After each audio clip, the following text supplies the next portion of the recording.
আর আমি এখানে ফিরে আসিনি কেন যদি জিজ্ঞেস করেন, রেগুলারলি থ্রেড, হুমকি।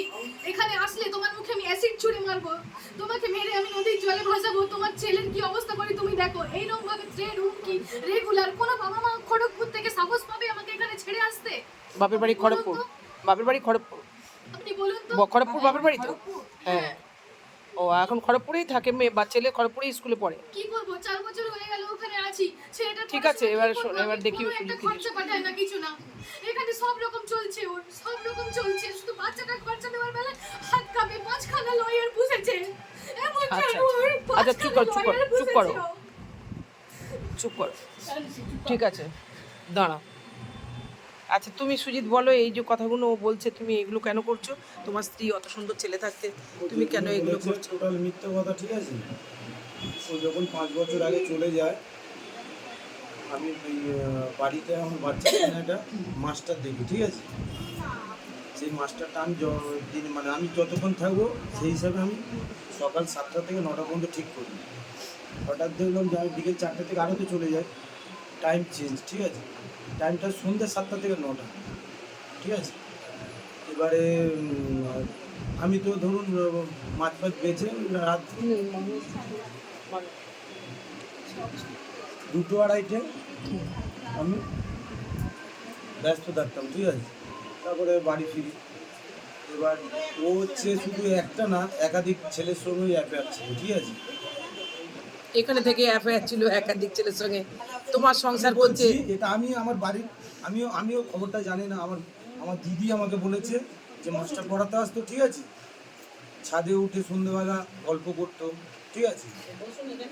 তার সঙ্গে ভালো মন্দ তার কাছে স্লিভলেস টাইপের মানে আকর্ষণ টাইপের নাইট প্যান্টই পরে যাওয়া আসা বা রাস্তাঘাটে কথাবার্তা, এইগুলো আমার বাড়ির লোকই আমাকে বলেছে। এই দিদি বলতো? আমার দিদি বলেছে। আমি আপনাকে বলি, শুনুন, দিদি আমি বলেছে। বলতে পারি। আমি বাড়ির না লোককে না, বলতে সুজিত পারি। বলুক আগে, না সুজিত আগে বলুক। আমাকে বলতে দিতে হবে। আগে ওকে আমি বলতে কিন্তু দিতে হবে। totally কিন্তু সন্ধ্যের ও পর থেকে ব্যবসায়ী বাড়িতে ছেলে, থাকতাম না। ও ওর মতো থাকে, ও তো কোনো কিছু মাইন্ড বা ওইসব তো সন্দেহ হবার আমি কথা কিছুই নয়। জানতাম না। এই কথাগুলোর মাথায় ঢোকালো কে? তাহলে আমার বাচ্চা এইগুলো কিন্তু আমার বাড়ির লোক। আচ্ছা, তারপরে বলো। এবার শুনতে শুনতে একটার পর না আমার ওর প্রতি বিতৃষ্ণা জন্মালো। সেটা শুধু না, আমি যখন ফার্স্ট বিয়ে করলাম ওকে 3 বছর আমি কলকাতায় পড়াশোনা শিখেছিলাম। সেইখানেও কিন্তু একটা ছেলের সঙ্গে অ্যাফেয়ার হয়ে যায়। এটা কিন্তু আমি যেহেতু ভালোবেসে ওকে বিয়ে করেছিলাম, আমি বাড়ির লোককে জানাতে পারি। আমি আমার নিজের গায়ে তো আমার নিজের গায়ে পড়বো, ঠিক আছে? ওর ওর মাকে আমি বন্ধুর মতো মিশে সেই কথাটা আমি বলতাম যে মা আপনি একটু মেয়েকে বোঝান, এইভাবে আমার ভালো লাগছে না, এই জিনিসগুলো আমার কানে আসছে। তারপরে ওর ফোনের মধ্যেও আমি যখন বাড়ি ফিরতাম তখন কিন্তু আমার আমার বন্ধু বান্ধবদের সঙ্গে ও হোয়াটসঅ্যাপে মানে যেগুলো একটা অন্যরকম কথাবার্তা, সেই সব ধরনের কথাবার্তা আমার ওর হোয়াটসঅ্যাপ চেক করে আমি সেগুলো পেয়েছি, ঠিক আছে?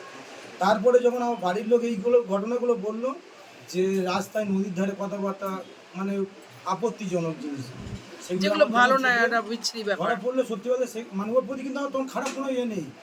তবু আমি ওইভাবে সংসার করে জানি, যেহেতু ভালোবেসে বিয়ে করছি কী করবো। তুমি ভালোবেসে বিয়ে করেছিলে? হ্যাঁ। এবার যন্ত্রণার এতে আমি কাউকে বলতে পারছি না, করতে পারছি না। যখন আমি বলতে শুরু করলাম সে আমার মানে আমিও কি মারবো, ও আমার গায়ে এরকম আঁচড়ে না দাগ গোটা গায়ে করে দেবে। লাস্টে আমি বলি তোমার হাত জোড়ে করে বলছি, যদি তুমি এখানে ভালো শান্তিতে থাকো, আর যদি না ভালো লাগে তুমি বাপের বাড়ি গিয়ে শান্তিতে থাকো, তোমার যেটুকুনি যা লাগবে আমি সেটুকুনি তোমার জন্য করে যাবো বলে ও ব্যাগ প্যাক অলরেডি রেডি। আমি 1 সপ্তাহ পর রেখে দিয়েছি, আমি দিতে চাইনি।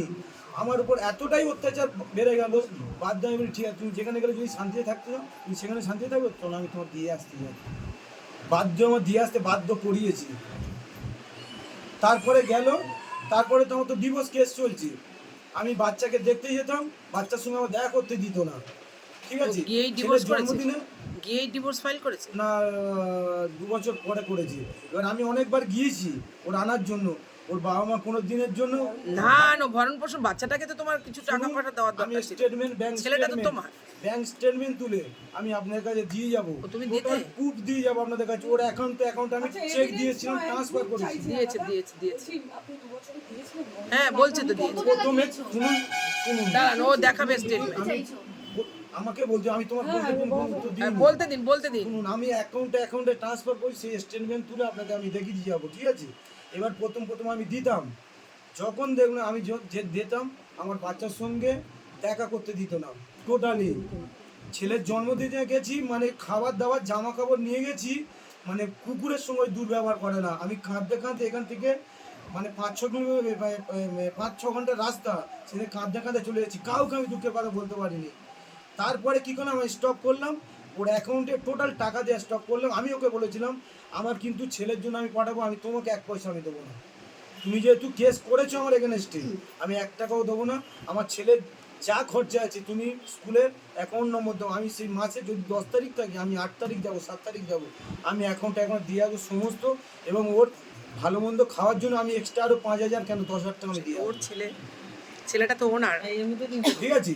আমি এই পর্যন্ত ও সেই শর্তে রাজি না, আমাকে মাসে 50,000 টাকা দিতে হবে এই বলে হঠাৎ কেন কেস করে, যেটা ডিভোর্স ফাইল করে ওদের তো বিনা দাবি করেছে। লাস্ট যখন কেস করলো পর্যন্ত, মানে ফার্স্ট যখন হিয়ারিং, সেই সময় আমার দিদি জামাইবাবুকে নিয়ে আমি গেলাম ওইখানে। বর্তমানে ও একজনের সঙ্গে অ্যাফেয়ারে আছে, আপনাকে বলছি। আমি গিয়ে যখন ওর বাড়িতে ঢুকলাম, ওর দুপুরবেলা পৌঁছলাম, দুপুরবেলা খাওয়া দাওয়া করলাম। তা আমি জানি যে ও রাত্রে বাড়িতে থাকবে, আজকে একটু বসে একটা আলোচনার মাধ্যমে বুঝি বাজি অন্তত বাড়িতে নিয়ে আসবো, সেই হিসাব করে আমার দিদি জামাইবাবুকে নিয়ে গেলাম। সেই বিকেলবেলা স্কুটি নিয়ে 60 কিলোমিটার দূরে ওখানে ঘর ভাড়া নিয়ে 500, ও একা পার্সোনাল থাকে, বাড়িতে থাকে না, সেই ছেলেটা নিয়ে সেখানে বাচ্চা বাড়িতে থাকে, ঠিক আছে, দিদার কাছে, আমার বাড়িতে দিদার কাছে। মানে সত্যি কথা তার দেখলে খারাপ লাগবে। আমি বলেছিলাম যে তাহলে তুমি না দেখতে পাও তাহলে বাচ্চাটাকে আমাকে দিয়ে দাও, তুমি যার সঙ্গে থাকো।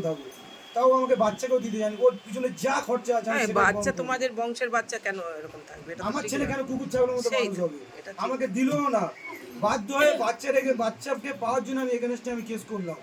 এবার আমার দিদি জামাইকে যখন আমি নিয়ে গেলাম, তখন সেই রাত্রিবেলা কারো রিকোয়েস্ট রাখলো না, ওর বাবা মার কথাও শুনলো না, সেই রাত্রিবেলা সেই ছেলেটা কাছে চলে গেল। তোমরা ওখানে গেছিলে? সেদিন তোমরা ওখানে বর্তমান রয়েছো? আমার বাচ্চাটাকে নিয়ে আমি পাশে শুয়ে আমরা সেকেন্ড পরের দিন সকালে আমরা ব্যাক করলাম। এবার যখন কেসে গেল, ঠিক আছে,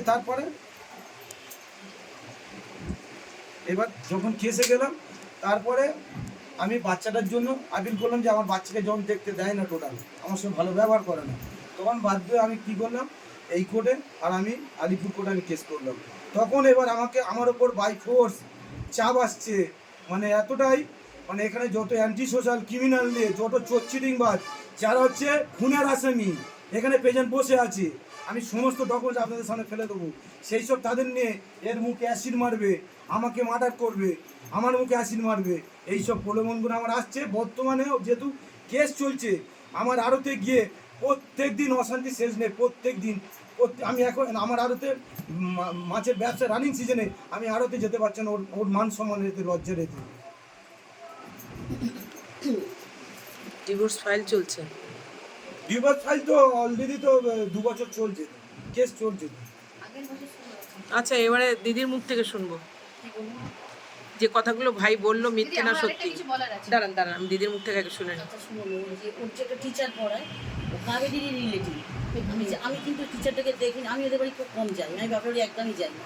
এটা পুরোপুরি পলিটিক্স করে ঢোকানো আরে হয়েছে আমার কথা বাড়িতে। বলতে দিতে হবে, মাঝখানে বললে হবে না, কথা পুরোপুরি আমি পলিটিক্স মাস্টার করে দাঁড়ান একজন করে বলতে দিতে হবে। এবার এদের দুজনের মধ্যে প্রচন্ড ঝগড়াঝাটি, অশান্তি। ওকে আমার হাজবেন্ড বোঝালো, আমার বাড়িতে ডেকে বোঝালাম যে ছিল অশান্তি হয়, আবার 2 দিন পরে সব ঠিকঠাক হয়েছে, অনুষ্ঠিত বোঝো, যেও না বাপের বাড়ি, ওকেও বোঝালো। না, ওই টিচারটার সঙ্গে যে ব্যবহারটা, ওটার কথা একটু বলুন। টিচারটার কথাটা বাড়ি থেকে শুনলাম, এই বলছে ও মর্নিংওয়াকে যায়, খাবার দাবার টিফিন, আমাকে টিফিন দেওয়ার নাম নেই, টিচারটা সাজিয়ে গুছিয়ে দেবে। এই যে টিচারটার সঙ্গে তো বলছে ওর সাথে কিছু একটা সম্পর্ক জড়িয়ে গেছে, ও এলে ড্রেস পোশাক অন্য করে, এই বললো। আমিও শুনছিলাম, আমার ছোটো বোন বলছিল যে ও নাকি টিচারের ছাদে গেল উঠে, বাড়ি থেকে শুনেছি, কিন্তু আমি কোনোদিন চোখে দেখিনি টিচারটাকে, আগে পর্যন্ত চোখে দেখিনি। আমি তো যাই না ওই বাড়িতে, আমি জানবো কি? আমার শোনা শুনেছেন ছোট বোনের মুখে? মিথ্যে কি সত্যি জানি না, সত্যি আচ্ছা, মা বলুন এবার একটু, মা একটু বলুন তো, মা কি ব্যাপার? বৌমা আমি বাপের বাড়ি খুব কমই যাই। একতলায় থাকি, আমি হাটের দোকানে, আমি 3 তলায় উঠতে পারি। না, ও ছেলেটার না, বৌমা আর যখন ছেলেটার সঙ্গে। যুক্ত ছিল, তুমি শোনোনি কিছু? ওই ছেলেটা পড়াতে আসতো, ওইখানে শুনেছি ওই কাবেরই আত্মীয়। হুম, কিন্তু আত্মীয়, কিন্তু ছেলেটার সঙ্গে বৌমার কিছু একটা রিলেশন, আমি তো 3 তলায় সন্দেহজনক ভাবে বলছি আমি। সন্দেহ কিছু দেখেছেন? সন্দেহ আপনার চোখে কোনোদিন তুমি কোনো কি নোংরামো বলতে দেখেছে? সেটাই বলো, তোমার কানে এসেছিল কি ওইসব? কানে এসেছিল কিছু?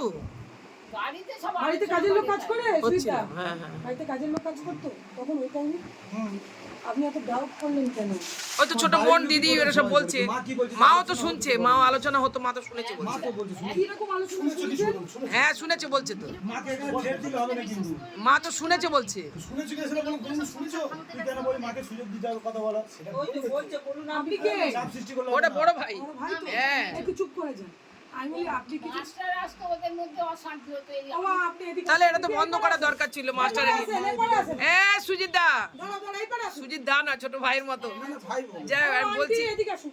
এখানে ছেলের পাশে বসুন। উত্তম তোমার কিন্তু মারবো এবারে বলে দিচ্ছি, মাকে থেট করা যাবে না, আচ্ছা, এটাকে ঠিক মাকে বলতে দিতে হবে, কথা বলো। মাকে ভাইয়েরও জীবন আছে এর মধ্যে। ও দিদি, না না, মাকে বলতে হবে। তুমি বলো। না মা বলবে, দাঁড়াও মাকে বলতে দাও। এই যে ঘটনাটা ছোট ছেলে কিরকম শুনেছেন? কিরকম ঘটনাটা শুনেছেন একটু বলুন মাসিমা, আমাদের একটু শোনার দরকার আছে। কেন একটা ছেলে কেন দূর থেকে সরে গেল, মেয়েটার কাছ থেকে কেন সরে গেল, এটাও তো আমাদের জানার দরকার কিরকম আছে। শুনেছেন একটু বলুন না ও তো ভালোবেসে বিয়ে করেছে, তাহলে ওদের দুজনের সম্পর্ক তো নিশ্চয়ই ভালো ছিল। তাহলে সেখানে ওদের দুজনে প্রেম করে বিয়ে করেছে, ভালো কি ডাউট হয়েছে ওটা বলুন। ওরা তিনতলার উপর ওরা থাকে ওই নিয়ে ঝগড়া আপনি করতে কি শুনেছেন? ঝগড়া হয়, স্বামী স্ত্রী শুনেছে, হ্যাঁ ওকে নিয়ে সন্দেহজনক। আচ্ছা শুধু ওইটাই আপনি বলছেন যে মা আর বোন আমার কানে ঢুকিয়েছে কথাটা। আমি মা ঢোকায়নি। না না, বলছি বাড়িতে ওই মাস্টারের নিয়ে যে ওই অ্যাফেয়ার ছিল সেগুলো নিয়ে আলোচনা হতো না? আলোচনা হতো কি? বলতে আমি শুনি তাহলে মা শোনানি বলছে যখন। এবার আমি বলবো আমি একতলায় আপনি কি জিনিস নিয়ে সন্দেহ করছেন কেউ কিন্তু চোখে দেখেন। তোরা সবাই বলেছে। এখন যদি কেউ অ্যাভয়েড করে যায়, নইলে আমার ভালো সংসার আমি কেন ছেড়ে দেবো? জড়িয়ে আছে না, তুমি চুপ করো না।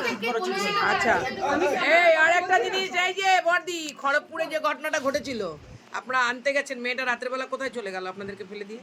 আমাকে বলছেন হ্যাঁ ও চাকরি করে যেখানে ও বললো যে ছেলে নিয়ে থাকে, রাত্রে কোথায় গেল? ও চাকরি করে যেখানে সেখানে চলে গেছে। রাত্রে নাইট রাত্রে কি নাইট ডিউটি থাকে নাকি? ব্যাংকে না ব্যাংকে চাকরি করে ওখানে রুম নিয়ে থাকে।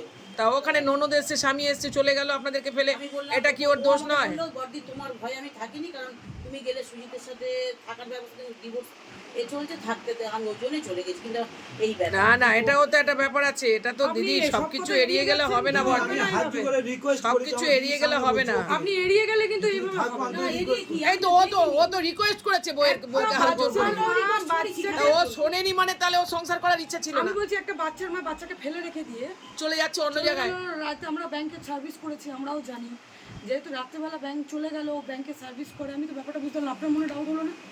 ও তো স্বামী এটা বর্দি আপনি হয়তো বাচ্চাটার জন্য ভাবছেন, এটা আমি বুঝতে পেরেছি, কিন্তু মেয়েটা ও তো ভাবার দরকার ছিল, বাচ্চাটাকে ফেলে দিয়ে চলে যাচ্ছে, তার নিজের স্বামী এসছে, হাত জোর করছে, রিকোয়েস্ট করছে, একটা মীমাংসা তো নিজের, এই যেমন আজকে মীমাংসায় আমরা বসেছি, একটা মীমাংসা তো বসার দরকার ছিল। চাপার কোনো সিন নেই, পরের দিন অফিস আছে, আমাকে যেতে হবে।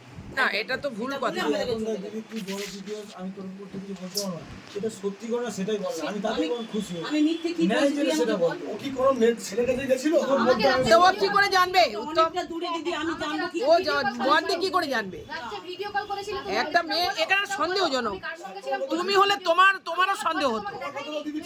আমি যখন গেছি শ্বশুর বাড়ি, কার কাছে গেছি? আমি ছোট হয়ে তো গেছি আমার বউ ছেলের কাছে, মাকে নিয়ে জামাইবাবুকে নিয়ে কেন গেছি, এই দিদিকে নিয়ে কেন গেছি?